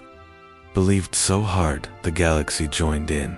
Waaagh saw entire planets consumed not by fire, but by rhythm, saw hives erupt in synchronized stomping, saw suns chuckle themselves out of alignment, and still the orcs danced. He returned with blood leaking from his ears, nose, eyes, skin pale, breathing ragged. Inquisitor Grail approached, demanded the truth. Waaagh didn't answer, not in words. He reached into his robe and pulled a slate. On it, scrawled in a child's broken hand, 6 words. They are not at war. They are playing. Then he screamed, not in terror, in laughter. They bound him. They gagged him. He kept laughing anyway, and when the black ship arrived, it didn't knock. It simply absorbed him. The field around the hole buzzed as if resisting not power but tone. The Inquisition refused to document what happened aboard. The psyker cell burned itself clean. There were no ashes, only scorch marks in the shape of a smile. Since then, more psykers have tried to reach the orc gestalt. None return whole. Some gibber about stages and audiences. One painted his cell red and claimed he could hear the punchline coming. Another simply exploded, not in blood, but in confetti cheese, a flickering glyph too fast to read. What Waaagh glimpsed was not madness, it was order, terrible in its simplicity. A joke does not need a reason, only a rhythm, and the orcs have found theirs. Now, the question is not, how do we stop them? It's what happens when the galaxy starts laughing back. It started with the ambush at Darnek's Reach, a textbook drop purge executed by the 12th Enochian Guard. Sweep and burn, mop up resistance, cleanse the nests. The orcs had no air support, no artillery, just boots, blades, and noise. The guard moved in with flame and faith. The first wave went exactly as predicted. The second was late. The third never came. Instead, the rear line vanished. Not overwhelmed, not flanked, gone silently. When recon teams finally traced the breach, they found 10 square kilometers of nothing gear dropped mid-stride. Boots still in formation. No blood, no battle. Just absence. And claw marks on the walls of the droplanders. From inside then came the pits, dug in precise triangles, baited with ammo crates looted from guard supply lines, covered with mesh and reactive fungus that mimicked ash. Orcs don't dig triangles, they don't trap, but these did, and they left signs behind, not glyphs, maps, with imperial coordinates, trajectory arcs, and kill zones marked in crude charcoal, smeared with something that smelled like oil and laughter. That was when the Inquisition called in the Death Watch. Kill Team Varrex's 5 brothers, handpicked, gin-coated for anti-Xenos purging. Brother Leet Karin, of the Iron Hands, led the team. Cold, logical. He had disassembled Necron engines with his bare hands. He had no patience for greenskin tricks. Until they landed on Sector Theta-9, the orcs were waiting, not in chaos. In formation, gun lines formed from looted guard, rifles badly maintained, clumsy, but synchronized. Aquila Khan detonated its own fuel tank to collapse a ravine just behind the kill team's retreat path. War buggies formed a semicircle, not to encircle but to herd. Toward a ridge lined with grots strapped to melta charges, wired to crude heart rate sensors. They were outmaneuvered, not by chance, by intent. Brother Nurek, of the Raven Guard, was first to say it. They're learning. Karin dismissed it. Then the next encounter happened.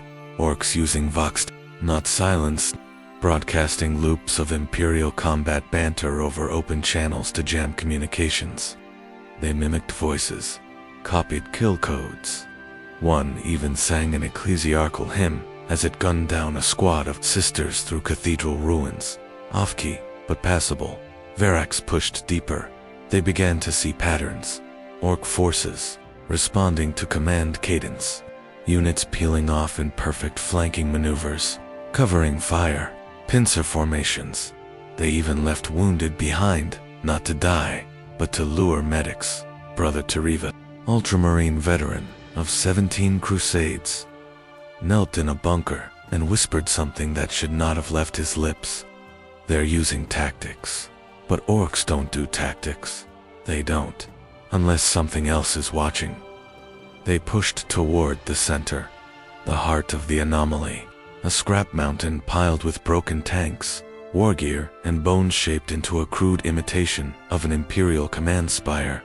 And at the top, not a weird boy, a screen, just a screen, powered by something not orcish. Arcute, Tau scrap, Eldar, crystal, no one knew. The tech was buried beneath crude welds and glyphs. It should not have worked, but it showed them something. Footage of themselves. Kill Team Varrex, moving, firing, retreating, recorded from dozens of angles, looped in slow-mo, annotated in crude glyphs and sharpened pictograms. Circles around flinch patterns, notes about reload frequency, lines tracing preferred cover paths. They weren't watching a leader, they were watching a mirror, and something had been studying them, not just the Deathwatch. Everyone. The orcs had built a war engine, not of gears, but of observation, not a central mind, not a god, a network. Every orc who saw something useful, every grot who survived a near kill, every mech who found a better way to jam a gun barrel, all of it got added, fed into the spire, projected, amplified, not for strategy, for performance. Because war, to orcs, is not a game of conquest, it's a show, and the better you fight, the more they learn how to fight better. Brother Nurek died laughing. A knob mimicked his own killstroke back at him flawlessly. Same angle, same pivot, same smirk. Karin detonated the spire. It didn't scream. It laughed. And now, the orcs don't charge blindly. They wait, they test, they adapt. And every kill makes them funnier. Every defeat makes them sharper. Because someone, not one orc, but all of them understands the punchline now, and they're learning how to deliver it first. The order came without hesitation. Segmentum Ultima High Command authorized it unanimously, without argument, without second glance. Gather Prime was lost. The orcs had buried it, reshaped it, renamed it. No longer a world, it had become a playground. Manufactura churned out tanks with mouths. Hives pulsed to the beat of endless drums, and the skies flashed with glyphs that bled light. No imperial creed could take root in soil that hummed with jokes, so they sent the virus bomb, Deliverance's knife. A cruiser born for one task entered orbit under full seal. Mechanicus rites were observed. Binary liturgies were spoken through machine-filtered tongues. The payload was armed and coated with every strain of engineered death known to the Ordo. The atmosphere would rot in minutes. Cell structures would liquefy. Fungal matter would overproliferate and die in overload. No biological form, human, xenos, spore, or demon, would endure. The payload deployed.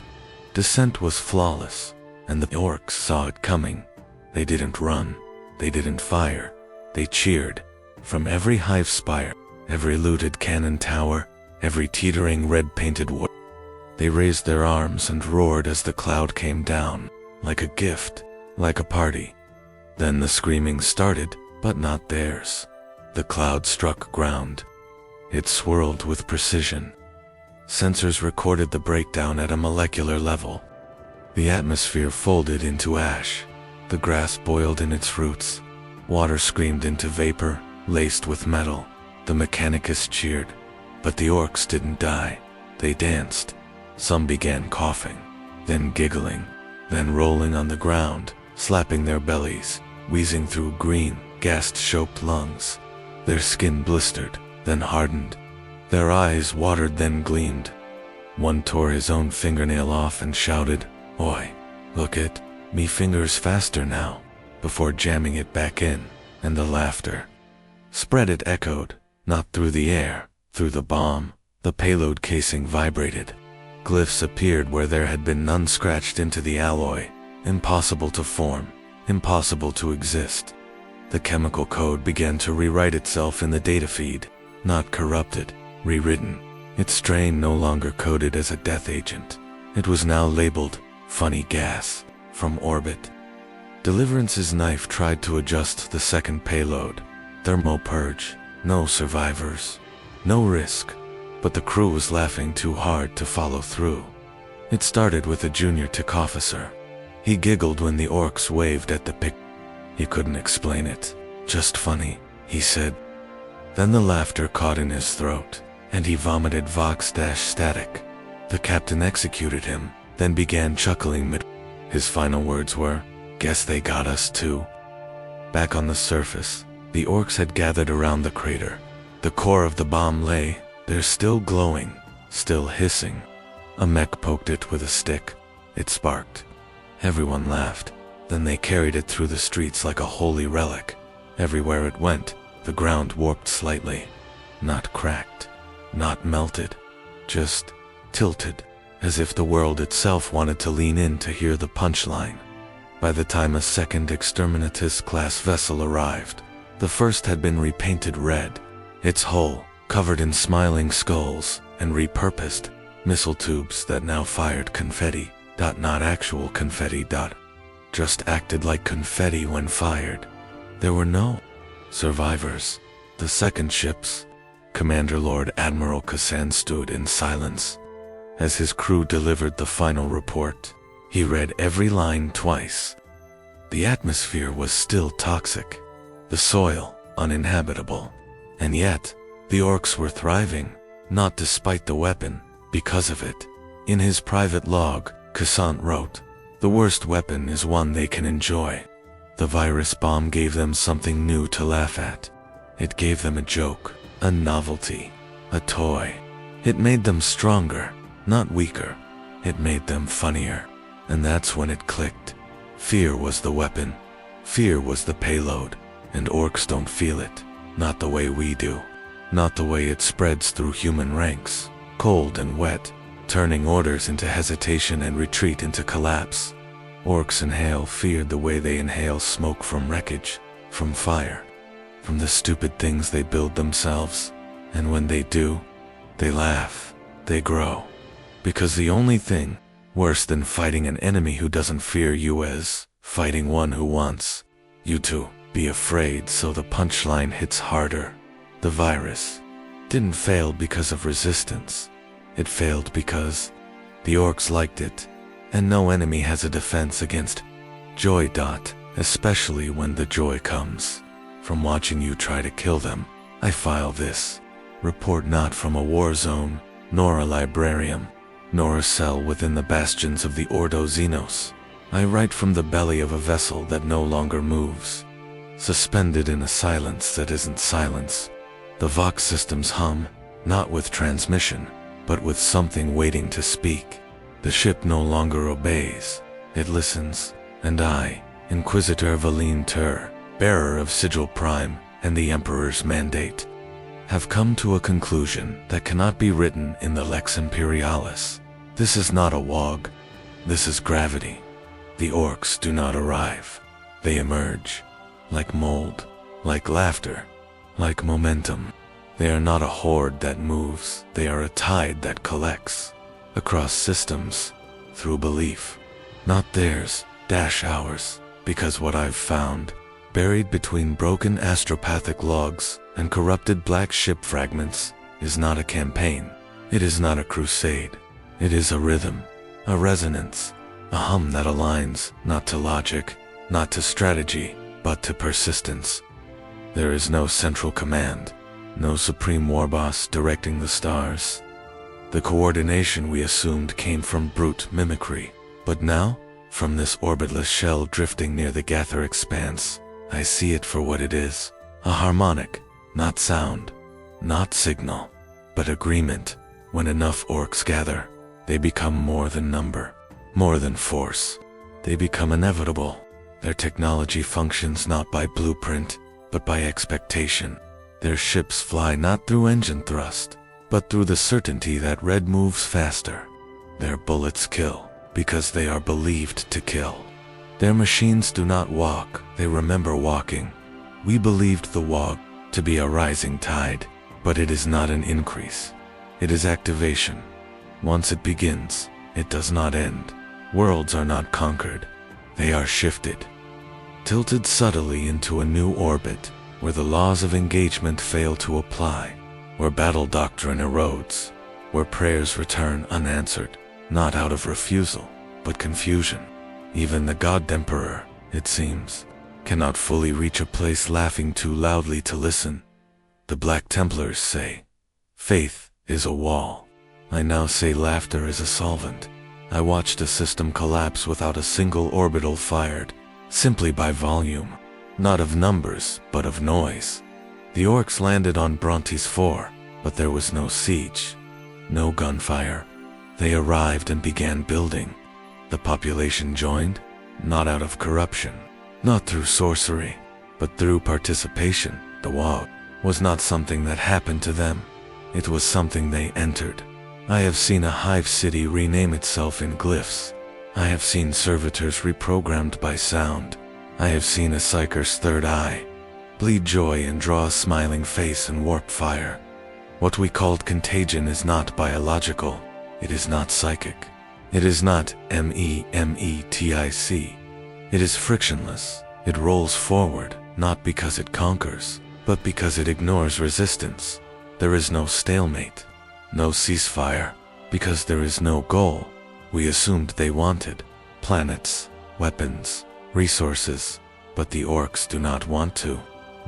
They want the fight to go on forever, and that is the secret that makes them impossible, because even defeat feeds it.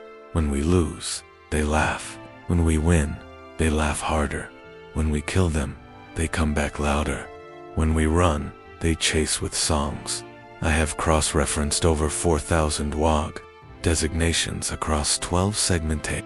Not a single one ends with extinction. Not even Exterminatus halts it. Every event ends with the same pattern. Another GLYPH, another MEK, another red ship, another laugh. The orcs have no history, because they are history. Not recorded, but restarted. Over and over. Everyone is the same Waaagh, wearing a different face, shouting the same joke in a new accent. It is not a war, it is a punchline, and we are the setup. There is no final battle, no last stand. There is only the moment when the defenders believe they have survived, and the drums begin again. My data slate has started humming, not randomly, in rhythm. 3 beats, pause, 3 beats, pause, then a growl, then a cheer. I do not know where the sound comes from, but I know what it means. The Waaagh is not a movement. It is not a species. It is not even a threat. It is a state of noise, of color, of repetition, of joy without end. And somewhere, across the void, I hear them chanting again, not closer, just louder. And I realize it has already begun again.